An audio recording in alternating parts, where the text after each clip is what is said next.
बोलिए लक्ष्मी नारायण की जय, विष्णु भगवान की जय। बृहस्पतिवार व्रत कथा। एक समय की बात है कि भारतवर्ष में एक राजा राज्य करता था। वह बड़ा ही प्रतापी था और दानी था।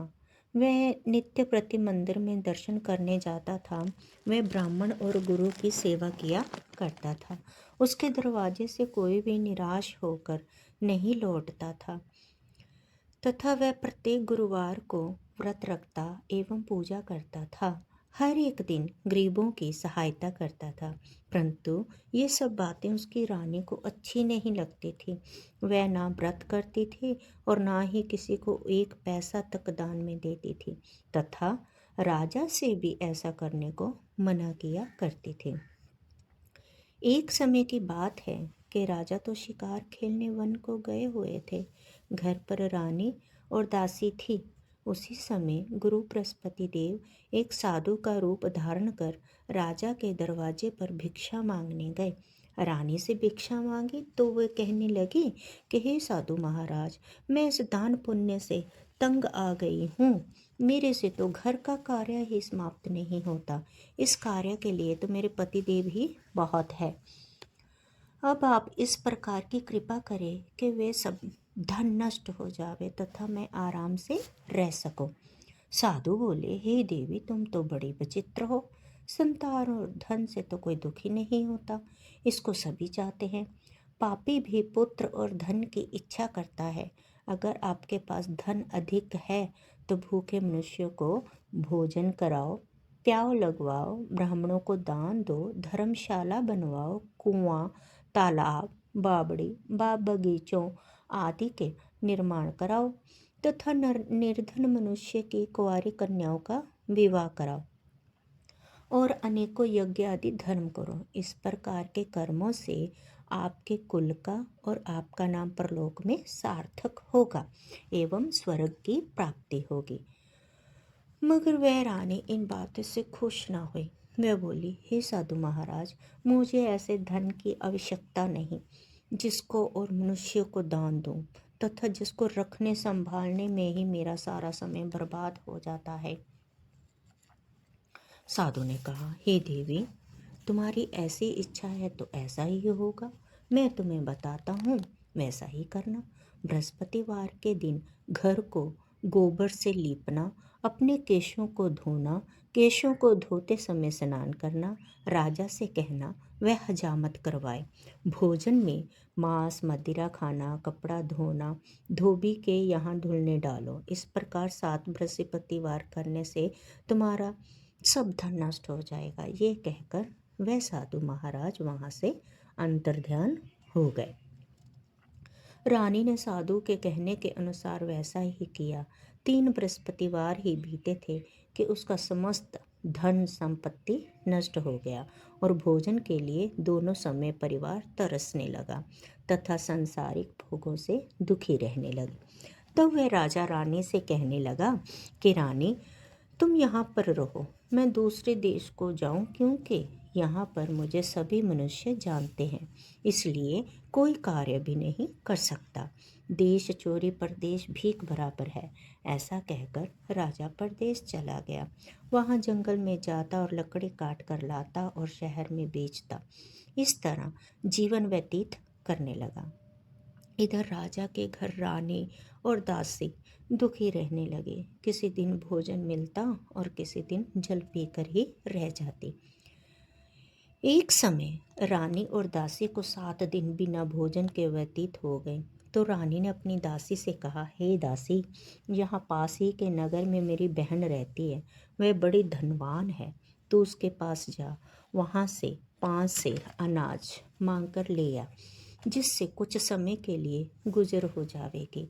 इस प्रकार रानी की आज्ञा मानकर दासी रानी की बहन के पास गई। तो रानी की बहन उस समय पूजन कर रही थी, क्योंकि उस रोज बृहस्पतिवार का दिन था। जब दासी ने रानी की बहन को देखा और उससे बोली, हे रानी, मुझे तुम्हारी बहन ने भेजा है, मेरे लिए 5 सेर अनाज दे दो। इस प्रकार दासी ने अनेक बार कहा, परंतु रानी ने कुछ उत्तर नहीं दिया, क्योंकि वह उस समय बृहस्पतिवार की व्रत कथा सुन रही थी। इस प्रकार जब दासी को किसी प्रकार का उत्तर नहीं मिला तो वह बहुत दुखी हुई और क्रोध भी आया, और लौटकर अपने गांव आकर रानी के पास आकर बोली, हे रानी, आपकी बहन तो बहुत धनी स्त्री है। वो तो छोटे लोगों से बात भी नहीं करती, क्योंकि मैंने उनसे कहा तो उसने कोई उत्तर नहीं दिया। मैं वापस चली आई। रानी बोली, हे दासी, इससे उसका कोई दोष नहीं है। जब बुरे दिन आते हैं तब कोई साथ नहीं देता, कोई सहारा नहीं देता। अच्छे बुरे का पता विपत्ति में ही लगता है। जो ईश्वर की इच्छा होगी वही होगा। वह सब हमारे भाग्य का दोष है। इधर उस रानी ने देखा कि मेरी बहन की दासी आई थी, परंतु उससे नहीं बोली। इससे वह बहुत दुखी हुई होगी। यह सोच कथा को सुन और विष्णु भगवान का पूजन समाप्त कर वह रानी अपनी बहन के घर चल दी और जाकर अपनी बहन से कहने लगी कि हे बहन, मैं बृहस्पतिवार का व्रत कर रही थी। तुम्हारी दासी गई थी, परंतु जब तक कथा होती है तब तक ना उठते हैं ना बोलते हैं, इसलिए मैं ना बोली। कहो दासी, क्यों गई थी? रानी बोली, बहन, हमारे अनाज नहीं था। वैसे तुमसे कोई बात छिपी नहीं है, इस कारण मैंने दासी को तुम्हारे पास 5 सेर अनाज लेने के लिए भेजा था। रानी बोली, बहन देखो, बृहस्पति भगवान सबकी मनोकामना पूर्ण करते हैं। देखो, शायद तुम्हारे घर में भी अनाज रखा हो। इस प्रकार का जब रानी ने वचन सुना तो घर के अंदर गई और वहां से उसको एक घड़ा अनाज का भरा हुआ मिला।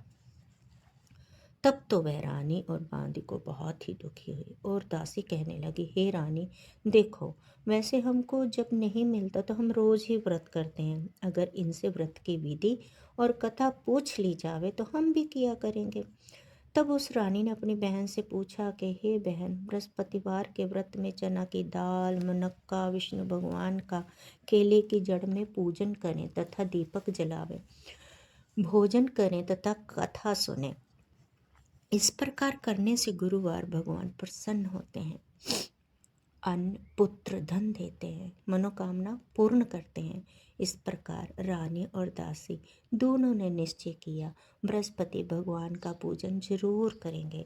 7 रोज बाद जब बृहस्पतिवार आया तो उन्होंने व्रत रखा, घुड़साल में जाकर चना गुड़ बीन लाई तथा उसकी दाल से केले की जड़ का तथा विष्णु भगवान का पूजन किया। अब भोजन पीला कहाँ से आवे, बेचारी बड़ी दुखी हुई, परंतु उन्होंने व्रत किया था, इस कारण गुरु भगवान प्रसन्न थे। 2 थालों में सुंदर पीला भोजन लेकर आए और दासी को देकर बोले, हे दासी, ये तुम्हारे और रानी के लिए भोजन है, तुम दोनों करना। दासी भोजन पाकर बड़ी ही प्रसन्न हुई और रानी से बोली, चलो रानी जी, भोजन कर लो। रानी को इस विषय में कुछ भी पता नहीं था, इसलिए वे दासी से बोली, तू ही भोजन कर, क्योंकि तू हमारी व्यर्थ में हंसी उड़ाती है। दासी बोली, एक महात्मा भोजन दे गया है। रानी फिर कहने लगी, भोजन तेरे लिए ही दे गया है, तू ही भोजन कर। दासी ने कहा, वह महात्मा हम दोनों को 2 थालों में भोजन दे गया है, इसलिए हम और तुम दोनों ही साथ साथ भोजन करेंगे। इस प्रकार रानी और बांदी दोनों ने गुरुवार भगवान को नमस्कार कर भोजन प्रारंभ किया तथा वे प्रत्येक बृहस्पतिवार को गुरु भगवान का व्रत और विष्णु भगवान का पूजन करने लगे। बृहस्पति भगवान की कृपा से रानी और दासी के पास धन हो गया। रानी फिर उसी प्रकार से आलस्य करने लगी। तब दासी बोली, देखो रानी, तुमने पहले भी इसी प्रकार आलस्य किया था, तुम्हें धन के रखने में कष्ट होता था, इसी कारण सभी धन नष्ट हो गया था। अब गुरु भगवान की कृपा से धन मिला है तो फिर तुम्हें आलस्य होता है। बड़ी मुसीबतों के बाद हमने ये धन पाया है, इसलिए हमें दान पुण्य करना चाहिए तथा भूखे मनुष्यों को भोजन कराना चाहिए। प्याऊ लगवाओ, ब्राह्मणों को दान दो, कुआं, तालाब, बावड़ी आदि का निर्माण करो, मंदिर पाठशाला बनवाकर दान दो, कुंवारी कन्याओं का विवाह करवाओ, धन को शुभ कार्य में खर्च करो, जिससे तुम्हारे कुल का यश बढ़े और स्वर्ग प्राप्त हो और पितृ प्रसन्न होवे। तब रानी ने इसी प्रकार के कर्म करने प्रारंभ कर दिए तो काफी यश फैलने लगा। एक दिन रानी और दासी विचार करने लगी, ना जाने राजा किस दशा में होंगे, उनकी कोई खोज खबर नहीं है। गुरु भगवान से उन्होंने प्रार्थना की और भगवान ने रात्रि में राजा को स्वप्न में कहा, हे राजा उठ, तेरी रानी तुझको याद करती है, अपने देश को चला जा। राजा प्रातःकाल उठा और विचार करने लगा कि स्त्री जाति खाने और पहनने की ही साथी होती है, पर भगवान की आज्ञा मानकर वह अपने नगर के लिए चलने को तैयार हुआ। इससे पूर्व जब राजा प्रदेश चला गया था तो प्रदेश में दुखी रहने लगा। प्रतिदिन जंगल में से लकड़ी बीन कर लाता और उन्हें शहर में बेचकर अपने दुखी जीवन को बड़ी कठिनता से व्यतीत करता था। एक दिन राजा दुखी हो अपनी पुरानी बातों को याद करके रोने लगा। तब उस जंगल में बृहस्पति देव एक साधु का रूप धारण कर आए और राजा के पास आकर बोले, हे लकड़हारे, तुम इस सुनसान जंगल में किस चिंता में बैठे हो, मुझे बताओ। ये सुन राजा के नेत्रों में जल भर आया और साधु को वंदना कर बोला, हे प्रभु, आप सब कुछ जानने वाले हो। इतना कहकर साधु को अपनी संपूर्ण कहानी सुना दी। महात्मा तो दयालु होते हैं। वे राजा से बोले, हे राजा, तुम्हारी स्त्री ने बृहस्पति देव का अपराध किया था, जिस कारण तुम्हारी ये दशा हुई है। अब तुम किसी प्रकार की चिंता मत करो, भगवान तुम्हें पहले से अधिक धन देगा। देखो, तुम्हारी स्त्री ने बृहस्पति भगवान का व्रत प्रारंभ कर दिया है और तुम मेरा कहा मानकर बृहस्पतिवार को व्रत करके चने की दाल गुड़ जल को लोटे में डालकर केला का पूजन करो। फिर कथा कहो और सुनो, भगवान तुम्हारी सब मनोकामनाओं को पूर्ण करेंगे। साधु को प्रसन्न देख राजा बोला, हे प्रभु, मुझे लकड़ी बेचकर इतना पैसा नहीं मिलता जिससे भोजन करने के उपरांत कुछ बचा सकूं। मैंने रात्रि में अपनी रानी को व्याकुल देखा है, मेरे पास कुछ भी नहीं जिससे उसकी खबर मंगा सकूं। और फिर मैं कौन सी कहानी कहूँ, ये मुझको कुछ भी मालूम नहीं है। साधु ने कहा, हे राजा, तुम किस बात की चिंता मत करो। बृहस्पति वार के दिन तुम रोजाना की तरह लकड़ियां लेकर शहर को जाओ। तुमको रोज से 2 गुना धन प्राप्त होगा, जिससे तुम भली भांति भोजन कर लोगे तथा बृहस्पति देव की पूजा का सामान भी आ जाएगा। बृहस्पतिवार की कहानी इस प्रकार है, लो सुनो। प्राचीन काल में एक ब्राह्मण था। वह बहुत ही निर्धन था, उसके कोई भी संतान नहीं थी। उसकी स्त्री बहुत मलिनता के साथ रहती थी। वह ना स्नान करती थी, ना किसी देवता का पूजन करती थी। प्रातःकाल उठते ही सर्वप्रथम भोजन करती, बाद में कोई अन्य कार्य करती थी। इससे ब्राह्मण देवता बड़े दुखी थे। बेचारे बहुत कुछ कहते थे किंतु उसका कोई परिणाम ना निकला। भगवान की कृपा से ब्राह्मण की स्त्री के कन्या रूपी एक रत्न पैदा हुआ और वह कन्या अपने पिता के घर में बड़ी होने लगी।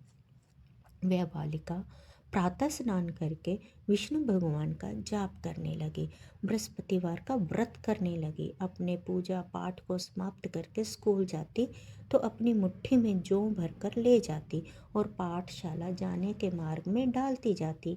वहीं जो स्वर्ण के हो जाते तो लौटते समय उनको बीन कर घर ले आती थी। एक दिन वह बालिका सूप में उन सोने के जौ को फटक कर साफ कर रही थी। उसकी माँ ने देख लिया और कहा, हे बेटी, सोने के जौ को फटकने के लिए सोने का सूप ही होना चाहिए।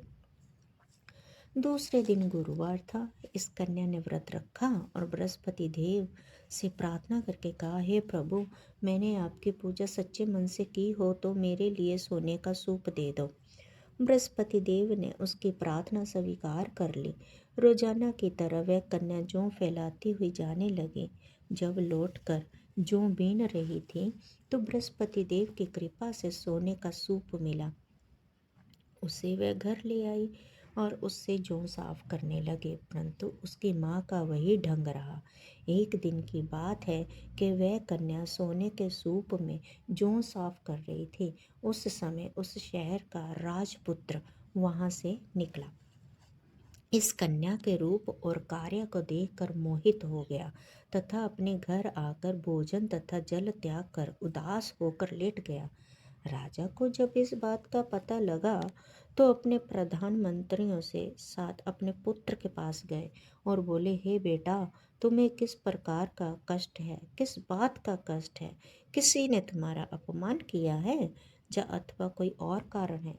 सो कहो, मैं वही कार्य करूँगा जिससे तुम्हें प्रसन्नता हो।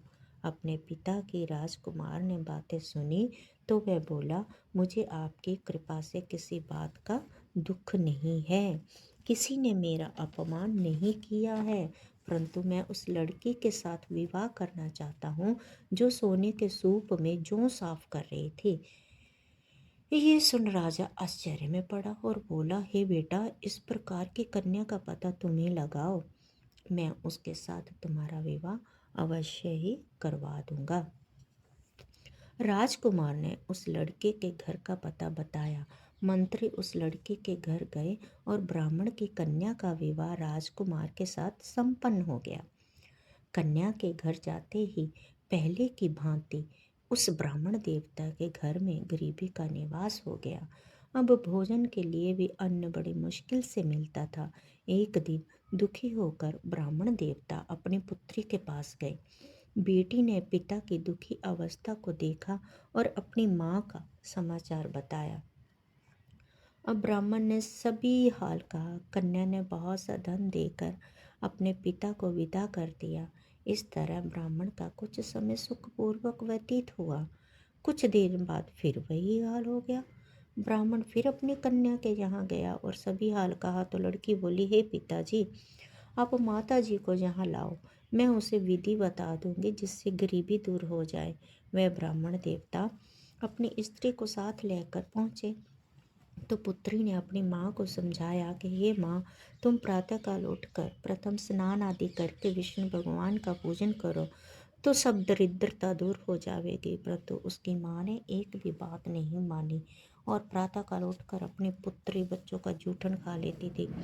एक दिन उसकी पुत्री को बहुत गुस्सा आया और एक रात कोठड़ी में सभी सामान निकाल दिया और अपनी माँ को उसमें बंद कर दिया। प्रातःकाल उसमें से उसको निकाला तथा स्नान आदि करके पूजा पाठ करवाया तो उसकी माँ की बुद्धि ठीक हो गई। फिर प्रत्येक बृहस्पतिवार को व्रत रखने लगी। इस व्रत के प्रभाव से उसकी माँ का बहुत ही धनवान और पुत्रवती हो गई और बृहस्पति जी के प्रभाव से स्वर्ग को प्राप्त हुई तथा एक ब्राह्मण भी सुखपूर्वक इस लोक के सुख को भोग कर स्वर्ग को प्राप्त हुआ। इस तरह कहानी कहकर साधु देवता वहां से लोप हो गए। धीरे धीरे समय व्यतीत होने पर फिर वही बृहस्पतिवार का दिन आया। राजा जंगल से लकड़ी काट कर किसी शहर में बेचने गया। उसे उस दिन दिन से अधिक धन मिला। राजा ने चना गुड़ आदि लाकर बृहस्पतिवार का व्रत किया। उस दिन उसके सभी कलेश दूर हुए। परंतु जब दोबारा बृहस्पतिवार का दिन आया तो बृहस्पतिवार का व्रत करना भूल गया। इस कारण बृहस्पति भगवान नाराज हो गए। उस दिन उस नगर के राजा ने विशाल यज्ञ का आयोजन किया तथा शहर में ये घोषणा करा दी कि कोई भी मनुष्य अपने घर भोजन न बनाए तथा आग भी न जलावे। समस्त लोग मेरे यहाँ भोजन करने आवे। इस आज्ञा को जो ना मानेगा उसके लिए फांसी की सजा दी जाएगी। इस तरह की घोषणा संपूर्ण नगर में करवा दी गई। राजा की आज्ञा अनुसार शहर के सभी लोग भोजन करने गए, लेकिन लकड़हारा कुछ देर से पहुंचा, इसलिए राजा उसको अपने साथ घर ले आया और ले जाकर भोजन करा रहे तो रानी की दृष्टि उस खूंटी पर पड़ी जिस पर उसका हार लटका हुआ था। वह वहां पर दिखाई नहीं दिया। रानी ने निश्चय किया कि मेरा ये हार इस मनुष्य ने ही चुराया है। उसी समय पुलिस बुलवाकर उसको जेल खाने में डलवा दिया। जब राजा जेल खाने में गया तो बहुत दुखी होकर विचार करने लगा कि ना जाने कौन से पूर्व जन्म के कर्म से मेरे लिए दुख प्राप्त हुआ है, और उसी साधु को याद करने लगा जो जंगल में उसको मिला था। उसी तत्काल बृहस्पति देव एक साधु का रूप धारण करके वहाँ पर प्रकट हुए और उसकी दशा को देखकर कहने लगे, अरे मूर्ख, तूने बृहस्पति देवता की कथा नहीं की, इसी कारण तुम्हें दुख प्राप्त हुआ है। अब चिंता मत कर, बृहस्पतिवार के दिन जेल खाने के दरवाजे पर 4 पैसे पड़े मिलेंगे, उनसे तू बृहस्पति देव की पूजा करना, तेरे सभी कष्ट दूर हो जाएंगे। बृहस्पतिवार के रोज उसे 4 पैसे मिले। राजा ने कथा कही। उसी रात्रि को बृहस्पति देव ने उस नगर के राजा को स्वप्न में कहा, हे राजा, तुमने जिस आदमी को जेल खाने में बंद कर दिया है वह निर्दोष है, वह राजा है, उसे छोड़ देना। रानी कहा, और उसे खूंटी पर ही लटका हुआ है। प्रातःकाल राजा उठा और खूंटी पर हाथ टंगा देखा और लकड़हारे को बुलाकर उससे क्षमा मांगी तथा राजा को योग्य सुंदर वस्त्र आभूषण देकर विदा किया। गुरुदेव की आज्ञा अनुसार राजा अपने नगर को चल दिया। राजा जब नगर के निकट पहुंचा तो उसे बड़ा ही आश्चर्य हुआ। नगर में पहले से अधिक बाग, तालाब, कुएं तथा बहुत सी धर्मशालाएं, मंदिर आदि बने हुए थे। राजा ने पूछा कि ये किसका बाग है और धर्मशाला है। तब नगर के सब लोग कहने लगे, ये सब रानी और बांदी का है। तो राजा को बड़ा आश्चर्य हुआ और गुस्सा भी आया। जब रानी ने देखा और ये खबर सुनी कि राजा आ रहे हैं तो उसने बांदी से कहा, हे दासी, देख राजा हमको कितनी बुरी हालत में छोड़ गए थे, वह हमारी ऐसी हालत देख कर लौट ना जाए, इसलिए तू दरवाजे पर खड़ी हो जा। आज्ञा अनुसार दासी दरवाजे पर खड़ी हो गई। राजा आए तो उसे अपने साथ लेकर आए। तब राजा ने क्रोध करके अपनी तलवार निकाली और पूछने लगे, ये बताओ कि ये धन तुम्हें कैसे प्राप्त हुआ। तब उन्होंने कहा, ये सब धन बृहस्पति देव के इस व्रत के प्रभाव से प्राप्त हुआ है। राजा ने निश्चय किया कि 7 रोज बाद तो सभी बृहस्पति देव का पूजन करते हैं, परंतु मैं रोजाना दिन में 3 बार कहानी कहा करूँगा तथा रोज व्रत किया करूँगा। अब हर समय राजा के दुपट्टे में चने की दाल बंदी रहती तथा दिन में 3 बार कहानी कहता। एक रोज राजा ने विचार किया कि चलो अपनी बहन के यहाँ हो आवे। इस तरह निश्चय कर राजा घोड़े पर सवार होकर अपनी बहन के घर चलने लगा। मार्ग में उसने देखा कि कुछ आदमी एक मुर्दे को लेकर जा रहे हैं। उन्हें रोक कर राजा कहने लगा, अरे भाइयों, मेरी बृहस्पतिवार की कहानी सुन लो। वे बोले, लो, हमारा आदमी मर गया है और तुमको अपनी कथा की पड़ी है। परंतु कुछ आदमी बोले, अच्छा कहो, हम तुम्हारी कथा भी सुन लेंगे। राजा ने दाल निकाली और जब कथा आदि हुई थी तो मुर्दा हिलने लग गया, और जब कथा समाप्त हो गई तो वह राम राम करके मनुष्य खड़ा हो गया। आगे मार्ग में उसने एक किसान को देखा जो खेत में हल चला रहा था। राजा ने उसे देखा और उससे बोला, अरे भैया, तुम मेरी बृहस्पतिवार की कथा सुन लो। किसान बोला, जब तक मैं तेरी कथा सुनूंगा तब तक 4 हरया जोत लूंगा, जा अपनी कथा किसी और को सुनाना। इस तरह राजा आगे चलने लगा। राजा के हटते ही बैल पछाड़ खाकर गिर गए तथा उसके पेट में बहुत जोर से दर्द होने लगा। उस समय उसकी माँ रोटी लेकर आई। उसने जब ये देखा तो अपने पुत्र से सब हाल पूछा, तो सभी बेटे ने सभी हाल कह दिया। तो बुढ़िया दौड़ी दौड़ी उस घुड़सवार के पास गई और उससे बोली, मैं तेरी कथा सुनूंगी, तो अपनी कथा मेरे खेत पर चलकर कहना। राजा ने खेत में जाकर कथा कही, जिससे सुनते ही बैल खड़े हुए तथा किसान के पेट का दर्द बंद हो गया। राजा अपनी बहन के घर पहुंच गया। बहन ने भाई को खूब मेहमानी की। दूसरे रोज प्रातःकाल राजा जगा तो वह देखने लगा कि सब लोग भोजन कर रहे हैं। राजा ने अपनी बहन से कहा, ऐसा कोई मनुष्य है जिसने भोजन नहीं किया हो और मेरे बृहस्पतिवार की कथा सुन ले।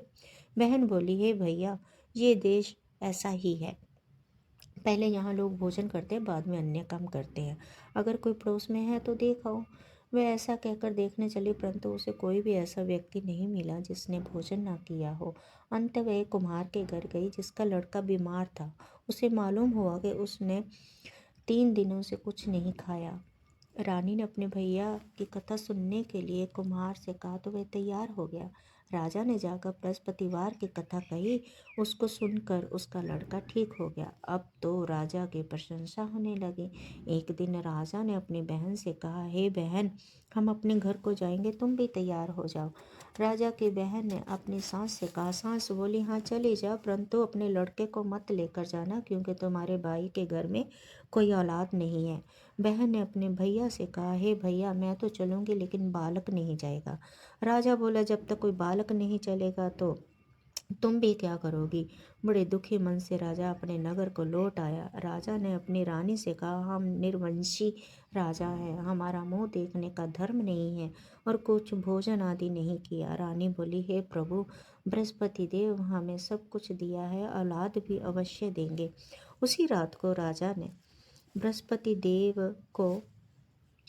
देव ने राजा को स्वप्न में कहा, हे राजा, उठ, सभी सोच को त्याग दे, तेरी रानी गर्भ से है। राजा को ये बात सुनकर बड़ी खुशी हुई। 9वें महीने में उसके गर्भ से एक सुंदर पुत्र पैदा हुआ। तब राजा बोला, हे रानी, स्त्री बिना भोजन के रह सकती है, बिना कहे नहीं रह सकती।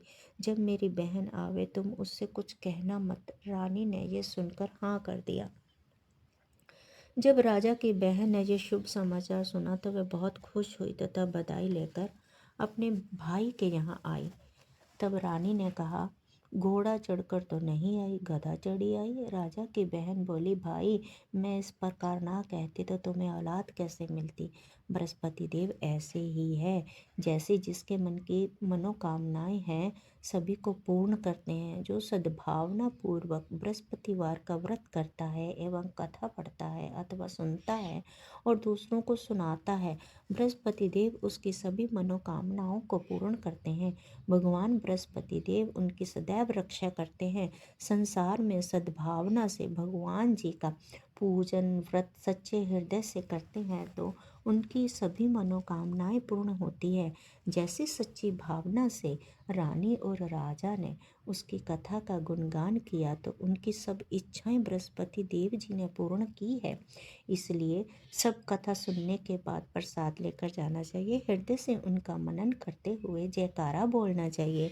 बोलिए बृहस्पति देव भगवान की जय, लक्ष्मी नारायण की जय। जय श्री विष्णु भगवान जी। ओम नमो भगवते वासुदेवाय नमः। ओम नमो भगवते वासुदेवाय नमः। ओम नमो भगवते वासुदेवाय नमः। बृहस्पतिवार जी की आरती। ओम जय बृहस्पति देवा, स्वामी जय बृहस्पति देवा, छिन्न छिन्न भोग लगाऊं, कंदली फल मेवा। ओम जय बृहस्पति देवा, तुम पूर्ण परमात्मा, तुम अंतर्यामी, जगत पिता जगदीश्वर, तुम सबके स्वामी।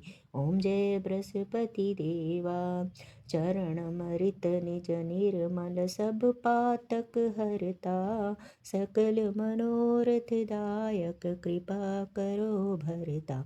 ओम जय बृहस्पति देवा, तन मन धन सब अर्पण, जो जन शरण पड़े, प्रभु प्रकट तब होकर आकर द्वार खड़े। ओम जय बृहस्पति देवा, दीन दयाल दयानिधि, भगतन हितकारी, पाप दोष सब हरता, भव बंधन हारी। ओम जय बृहस्पति देवा, सकल मनोरथ दायक, सब संशय हारी, विषय विकार मिटाओ, संतन सुखकारी। ओम जय बृहस्पति देवा, जो कोई आरती तेरी प्रेम सहित गावे, जेठानंद आनंद कर सो निश्चय पावे। ओम जय बृहस्पति देवा, ओम जय बृहस्पति देवा, स्वामी जय बृहस्पति देवा, छिन छिन भोग लगाऊं कंदली फल मेवा। ओम जय बृहस्पति देवा। प्रेम से बोलिए श्री विष्णु भगवान की जय। श्री हरि विष्णु, श्री हरि विष्णु, श्री हरि विष्णु, श्री हरि विष्णु, श्री हरि विष्णु।